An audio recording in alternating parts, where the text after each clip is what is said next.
Today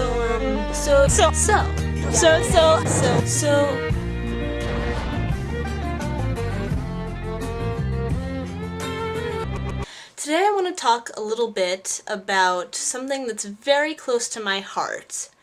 And those of you who recognized what I'm about to talk about from either the title of this video or the changes I've made to my intro, you're going to know what that is.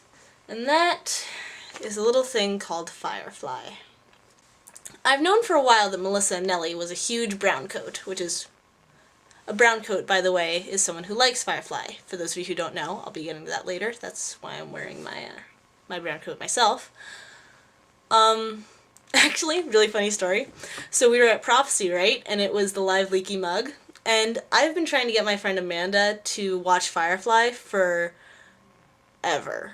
Ages and ages and ages. She refuses. Okay, she watched the pilot episode, the actual pilot, not the she watched Serenity, not the train job. And she didn't really like it, but that's beside the point. I will still convert her. So basically, we were at Prophecy, and it was after the leaky mug, and I knew that Melissa was this huge brown coat, and I was like, okay, if I can't convince Amanda, she's gonna kill me for telling this story. If I can't convince Amanda to watch Firefly, maybe Melissa Anelli can. So Amanda, she made everyone pillows, and so she was giving out these pillows, and so I turned to Melissa and I'm like, could you tell her to watch Firefly, please? And Melissa's like, wait, what? And I was like, she refuses to watch Firefly, and Melissa, hit her. Slapped her. Not hard, it was just, a little smack, but it was, it was kind of the funniest thing that happened at no. I can't say that. A lot of very funny things happened at Prophecy. But it was one of the highlights of my weekend. I would tell you, don't tell Amanda I told that story, but she's going to be watching this video, so that's kind of pointless. I'm going to pretend that she gave me permission to tell that story. Hi, Amanda! Back to the point, right. So, I've known for a long time that Melissa was a browncoat, but then I was on Facebook, and I noticed that on Lauren Fairweather's site, her page, it said that she liked Firefly as one of her favorite shows, and Serenity is one of her favorite movies. And then I saw Alley Cast Chris is also a browncoat. And so there are a few of us. And I want to talk a little bit about being a fan of Joss Whedon versus being a fan of the illustrious Miss Jo Rowling. So I'm going to tell the story of Firefly. Okay, so back in 2002, Joss Whedon, the guy who's famous for doing Buffy the Vampire Slayer, came up with a new series called Firefly. And it was all about... It's basically like a sci-fi western, and it's all about... a few years before the series started, there was a civil war between the large core alliance, which was the core center planets and the central government, and the rim planets, which wanted to remain independent. And the independents were called the Browncoats because they didn't afford actual uniforms. It's very Civil War-y, except there were no slaves, and you're supposed to be on the side of the Confederate allegorical people.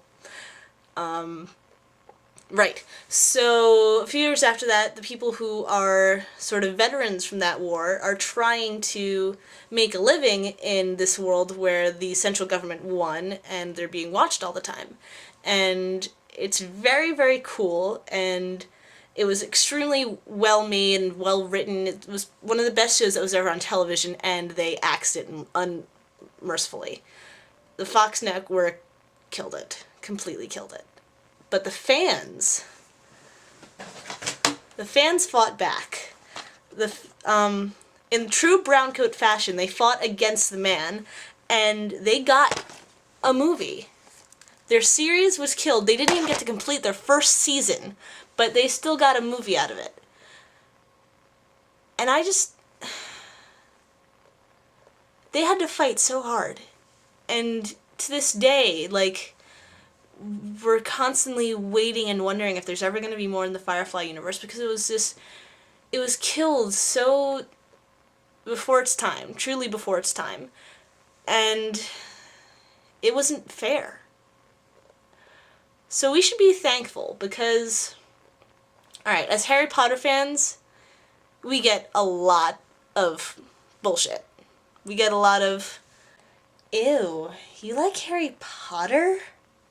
And yeah, okay, I admit that sucks. I've gotten that a few times. more than a few times. I know it sucks, and you try and talk about what the series means to you and how good it is, but they don't listen. But at least they've heard of Harry Potter. It's totally different when you're like, yeah, I love Firefly, and people are like, what's Firefly? For those of you who haven't watched Firefly, okay, this is, I'd call it the first season, but it's really the only season, and it isn't even the entire first season, because they never got to finish. But go out, rent it, please rent it. And if you don't like it, that's fine, but give it a try, because it's really definitely worth the try. And if you have heard of Firefly, and you love it like I do, then try and force it on your friends, as always, but just, isn't it great that we have 7 books. We're gonna have 7 movies. There are video games for Harry Potter. There are board games for Harry Potter. There's conventions. Well, no, okay, fine. Firefly has conventions too. But look at, the 2 fandoms are both huge, but with Harry, we haven't had to fight for it. It's been given to us, and that's such a gift. It's such a blessing, and we should be thankful. So we may, complain about the rules WB has about, like, you can't sell, like, Leaky Cauldron or your Wizard Rock bands can't sell their merchandise online. You have to buy it in person. But look at what we have. There's a plethora, a veritable cornucopia of Harry Potter things to do. And that's not true of Firefly, so yeah, I guess be thankful for the fandom. That's my message a lot. I don't know. Mostly I just wanted to talk about Firefly for a little bit, and also wanted to have this video have a point. So that's where this went. Yeah. This big damn hero will be in her bunk.